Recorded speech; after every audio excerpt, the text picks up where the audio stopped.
Okay.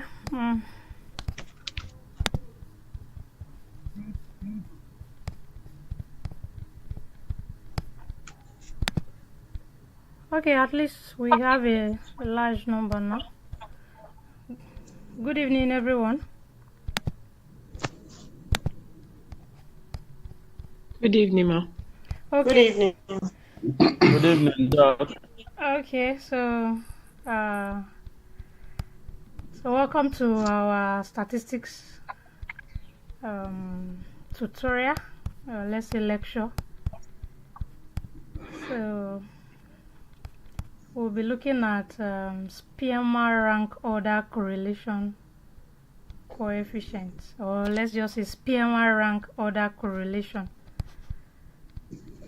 But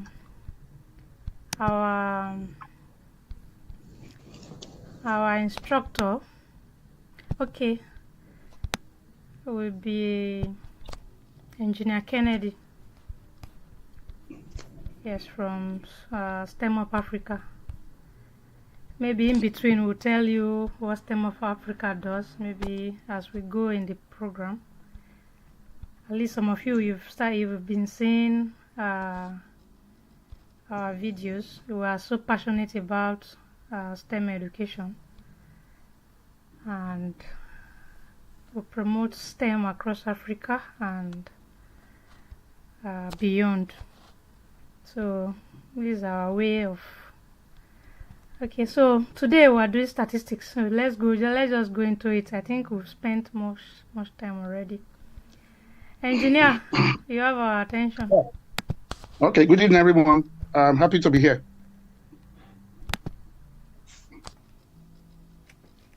Can you hear me? Yes, we can hear you. We can hear you, sir. Good evening, Engineer. Thank you. So, like the moderator said, we are trying to discuss this question on 1B, which talks about Spearman rank correlation coefficient. So, what is it used for? Generally, they are used to test for hypotheses, whether it's non-hypothesis or alternative hypothesis. For non-hypothesis, they're trying to establish that there's no relationship between two variables. What the alternatives try to establish that there's a relationship between two variables. So in this case, what are the variables here? Is EDA 821 and EDU 823.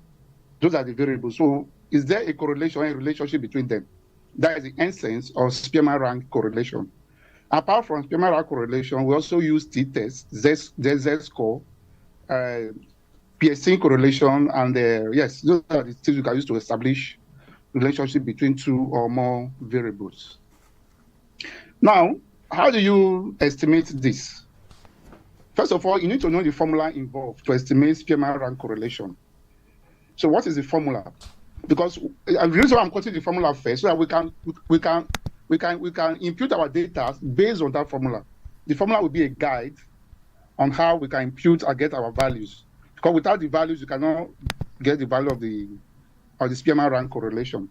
So the formula, if it states as 1 minus, the 1 is on its own, while the minus is separating 1 and the variable I'm about to put, 1 minus 6 sigma d squared divided by n into n squared minus 1. That's the formula of calculating Spearman rank correlation. Let me state it again. Arrow k, which is the symbol for Spearman rank, arrow k, the k is a subscript. Arrow subscript k is equals to 1 minus, the 1 is on its own, the minus is separating both the 1 and the variable I'm about to quote, 6 sigma d squared divided by n into n squared minus 1.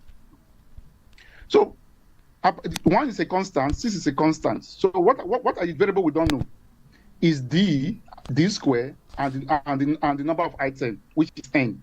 Those are the variables that's present in the formula. D squared, n, and the n squared. The n is number of items. Now, if you count how many items are here, from 70 to 45 in EDA 821, you discover that there are 10 items. The same is also true for EDU 823. There are also 10 items there. Therefore, our n is simply 10. That value of n is simply 10. The question is, how should we get sigma, or how should we get d square? Sigma means sum. We sum it up to give us sigma. So how do we get our d square? To do so, we are going to create 2 columns of table for EDA A21 and Edu A23. We are going to create 2 columns. So if you don't mind, I will ask the moderator to display. I've solved the solution before, but I don't have, I would have done it live, but I don't have, my electronic pen is not working, so I have to solve SNAP so that I can explain to you how I come about it. So you can go ahead and display the solution I sent to you. Okay, let me do that now. But before then, I don't know, is there any question so that the writing part is bad, so that's why we're doing this for now. Do you have any question? I believe they will understand better. Okay, let me do that now. Please take note of the question, so I will be judging based with the question. So if you can display both of them side by side, that would be good. Both the question. Okay, I didn't make. Okay, I will just display this first while I try to work on the other one. While I try to merge them. Okay, try if you can merge them so I can explain with the question. Okay.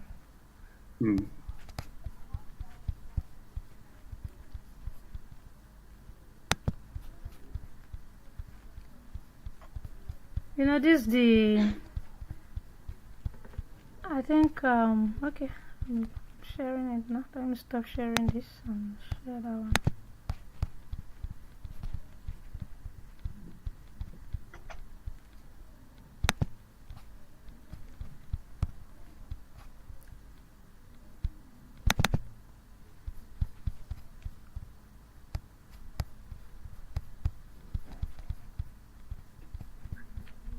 So you can go ahead with this, but I'll be working on merging it so that we don't keep them idle.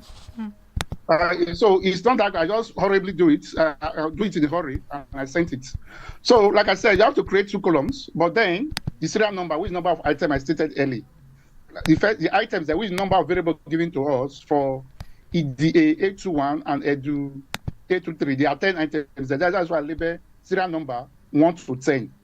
So what is the first number in the A21? Is 70, followed by 25, followed by 56, 65, 42, 68, 80, 50, and 45.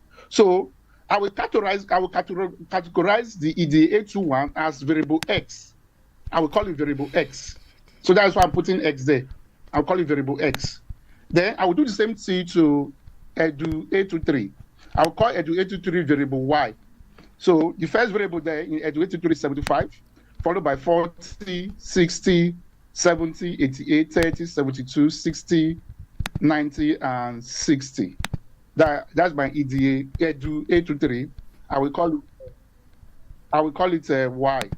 So the next thing you see is so next to do now is to achieve our D. But you cannot just achieve the D except you do something first to both X and Y. And what is that? We call it rank. That is where the name Spearman rank correlation comes from. So we are going to rank each number. So the first rank is rank X, which I'm going to rank EDA A21. I'm going to rank it EDA A21. That's why I'm calling it rank X, which is arrow S. The S is subscript, rank X. So how do you rank the numbers? For you to rank the number, you are going to look out for the highest number in the variable in EDA A21, which is our X. So what's the highest number there? The highest number is 80. We can see from which is on number 8 on the serial number. It's number 8 on the serial number. Our highest number there is 80. So being the highest number, you rank it as 1. So the rank of 80 is 1. You can see the 1. We rank 80 as 1. So you have to look for the next highest number. After 8, who's the next highest number in EDA A21, which is our X? The next highest number is 70. You can see 70 is number 1 on the serial number. I rank 70 as 2. 70 is ranked as 2 because it's the second highest number, so it becomes 2. Then after 70, I will now look for the next highest number. And who is that? It's 68. 68 is number 7 on the serial number. I will rank 68 as 3. So who is the next higher number? Is 65. I will rank 65 as 4. 65 is number 4 on the serial number. I will rank it as 4. Who is the next higher number? Is 56 out of 65. I will rank it as 5. 65 is present in serial number 3. I will rank it as 5. After 65, what am I saying next? I'm seeing 50, which is number 9 on the serial number. I will rank it as 6. After 50, what do I see next is 45, which is the last number there. I will rank it as 7. After 45, what am I seeing next is 42. I will rank it as 8. After 42, am I seeing next is 25. I will rank it as 9. So who is the last number here? Is 10, which is number 6 on the serial number. I will rank it as 10. So this is now the rank of variable X. So you also do the same to variable Y. But Y, I come with some logic. So you cannot rank Y the way we rank X. Because if you look at the Y, it has repeated number. What are the repeated number there? 60, 60, and 60. You can see 60 is present on serial number 3, 60 is present on serial number 8, and 60 is present on serial number 10. You can see there. So we have 60 at number 3, we have 60 at number 8, we have 60 at number 10. So you cannot rank Y the way you are ranking X. But the way we rank X easily because we don't have repeated numbers. But in this case, we have a repeated number, which is 60. So how do we rank this now that we have a repeated number? I will start by ranking the highest number in Edu A to 3. Which is the highest number there? It's 90, which is present in serial number 9. So I will rank 90 as 1. You can see the 90 is 1, it's ranked as 1. So that's rank Y now, which is for Edu A to 3. Rank Y now for 90 becomes 1. Which is the next higher number after 90? Is 88. I will rank it as 2. After 88, what am I saying next? Is 75, which is first number there. I will rank it as 3. After 75, what am I saying next? Is 72. I will rank 72 as the 4th highest number, which is 4. After 72, what am I saying next? In 70, I will write 70 as the 5th highest number, which is 5. After 70, what am I saying next? Is 60. So this is where the trick coming. We're not having 60. This is where the 60. So the first 60 there, remember we stop at number what? We stop at number 5. So I will rank the first 60 as number 6, rank the second 60 as number 7, rank the third 60 as number 8. It's like 3 people having equal score in exam. So I will rank the first 60 as number 6, the second 60 as number 7, and the third 60 as number 8. So we are having rank 6, 7, and 8. So what you do with this 6, 7, and 8, you find the sum of the 3 of them, divide by the mean, which is 3. There are 3 numbers there, 6, 7, and 8. So what is the point? I will have 6 plus 7 plus 8. That will give us 21. 6, 7, and 8. You rank 6, 7, and 8 because we have 3 of them there. Now at numbers 3, and number 8, and number 10. We stop at 5. Let me repeat this one. We rank the 5th highest number, which is 70, as number 5. So what we're supposed to rank next is number 6. But unfortunately, we have 3 numbers there. 60, 60, 60. So 3 of them are supposed to be number 6. But you don't rank, I cannot write 60, 60 in 3 of them. I will rank it individually. So what I will do, I will rank the first 60 as number 6, rank the second 60 as number 7, and rank the third 60 as number 8. So we are having 6 plus 8 plus 7. That will give us 21. 21 divided by 3 is 7. That is why you can see each of the 60, I wrote 7, as 60 here, 7.0, the other 60, 7.0, and the last 60, 7.0. I don't know if that is clear. Hello? It's clear, sir. Thank you. Okay. So we stop at what rank? We stop at rank 8 because we rank 60, 60, 60, 6, 7, and 8. So we stop at rank 8. So after the next, what's not the next highest number after 8? Is 40. So I will rank 40 as 9 because in this when we are doing the 60, we stop at 8. So I will rank 40 as 9. Who's the last number then now, which is 30? I will rank 30 as 10. So that's how we get the rank of X and Y. The next stage is to get the difference between the ranks, which is the rank arrow X minus arrow Y, the difference between the ranks. So what is the first arrow S? There is 2. We are having 2 minus 3. Sir, please, someone is raising hand. Mary Gospel, you want to ask a question? Okay, please, let her ask. Are you confused? Yeah, good evening, ma'am. Good evening, sir. Yeah. Thank you very much. Please, I want to ask, why did you choose to put it in decimal? And is that how it's done? Is it standardized? No. Thank you very much. The decimal is irrelevant. You must not put decimal. It's irrelevant. 7.0 is 16.7. It's inconsequential. Okay, sir. Thank you. Yes, 7.0 is 16.7. Thank you for asking.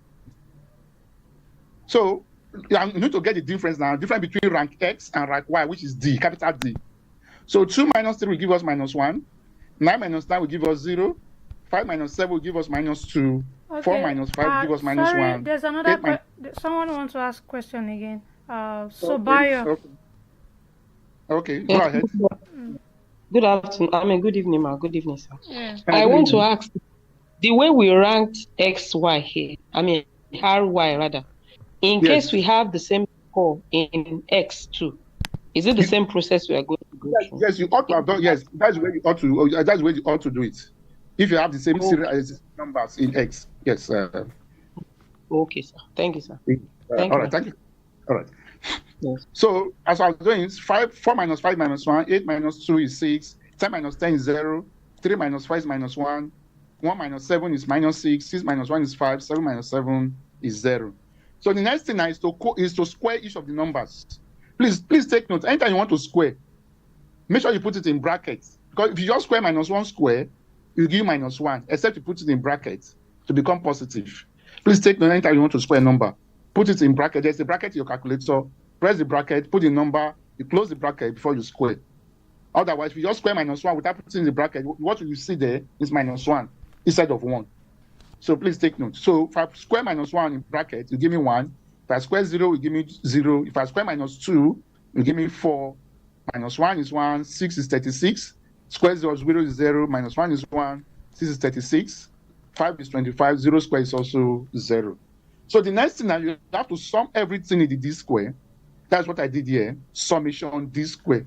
So if you add up, it should give you 104 as summation D square. So this is the formula I quoted earlier, arrow K, which is the rank correlation, 1 minus 6 sigma D square over n into n square minus 1. All you need to do is to fill in the data. So our n is number of items we stated earlier, which is 10. They are 10 items. So I'm having 1 minus 6 times 104 divided by 10 into 10 square minus 1. So 10 square is 6 times 104 will give us 624. 10 square is 100. 100 minus 1 will give us 99. So we're having 10 bracket 9. So you will use 624 to divide 1099. You're going to have a value. So 1 minus that value is going to give you 0.370. That's not the rank correlation. But the question also says that we should do something about the relationship between the two variables, which is the two courses.